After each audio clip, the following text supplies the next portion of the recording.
আসসালামু আলাইকুম। আশা করি সবাই অনেক ভালো আছেন। আজকে আমি আপনাদের সঙ্গে শেয়ার করব খুব মজাদার আলুর চপ। একদম খুব সহজভাবে আলুর চপটিকে আমি বানিয়ে নেব। আশা করি আমার এই ভিডিওটি আপনারা শেষ পর্যন্ত দেখবেন। তো প্রথমে এখানে আমি আলু নিয়ে দিয়ে দিলাম সিদ্ধ। আলুটাকে ভালো করে সিদ্ধ করে নেব। আমার আলুটা সিদ্ধ হয়ে গেছে দেখুন। এবার আমি আলুগুলোকে চুলা থেকে নামিয়ে নেব।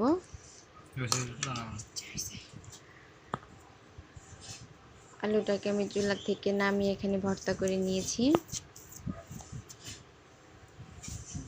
এখানে প্রথমে দিয়ে দিলাম শুকনো মরিচ, ধনিয়া পাতা এবং একটি পেঁয়াজ দিয়ে ভালো করে একসঙ্গে মিশিয়ে নেব।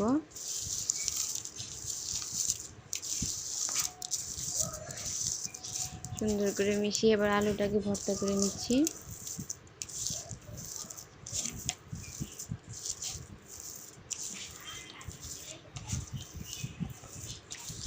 এখানে আমি কোনো হলুদের গুঁড়া ব্যবহার করব না, কারণ হলুদের গুঁড়ার এই কাঁচা কাঁচা গন্ধটা আমার ভালো লাগে না। তাই আমি এইভাবে আলুটাকে ভর্তা করে নিচ্ছি। আপনারা চাইলে দিতে পারেন, সমস্যা নেই। তো আমি আলুটাকে ভালো করে ভর্তা করে নিলাম। আলুটা ভর্তা করে নেওয়া শেষ।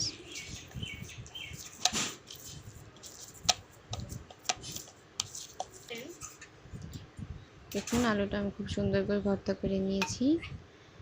এখানে আমি একটা ডিম ভেঙে নিয়েছি। এখন সামান্য পরিমাণ লবণ দিয়ে ডিমটাকে একদম ভালো করে ফেটিয়ে নিতে হবে, ডিমের কোনো লাঞ্চ না থাকে। ভালো করে ডিমটাকে আমি ফেটিয়ে নিচ্ছি।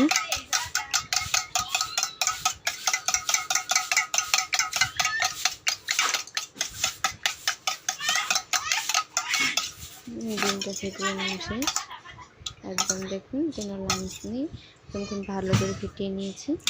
এখানে চুলাতে কড়াই বসিয়ে দিয়ে দিলাম পর্যাপ্ত পরিমাণ তেল।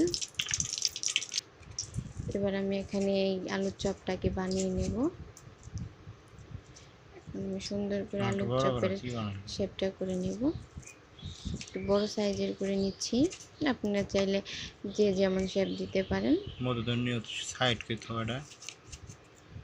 এখানে একটু গোল গোল করে সুন্দর করে হাত দিয়ে চেপে চেপে শেপটা করে নিলাম। এবার আমি এখানে যে ডিমটা রেখেছিলাম সেই ডিমটার এই পাশ ওপাশ করে ভালো করে একটু ভরিয়ে নিলাম। এবার তেলেতে ছেড়ে দিলাম। এভাবে করে সবগুলোকে আমি দিয়ে দেব, দিয়ে সুন্দর করে ভেজে নেব। এই পাশটা হয়ে গেছে, এবার একটু উল্টে ওই পাশটা করে দিচ্ছি। সুন্দর লালচে লালচে করে চপটাকে আমি ভেজে নেব। আমার এই ভিডিওটি যদি আপনাদের ভালো লেগে থাকে অবশ্যই আমার চ্যানেলটিকে সাবস্ক্রাইব করবেন এবং খেয়ে বলবেন বানিয়ে কেমন লাগলো।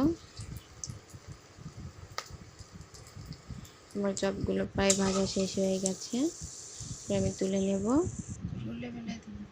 আজকের জন্য এই পর্যন্তই। আবার চলে আসবেন নতুন কোনো ভিডিও নিয়ে। সবাই ভালো থাকবেন।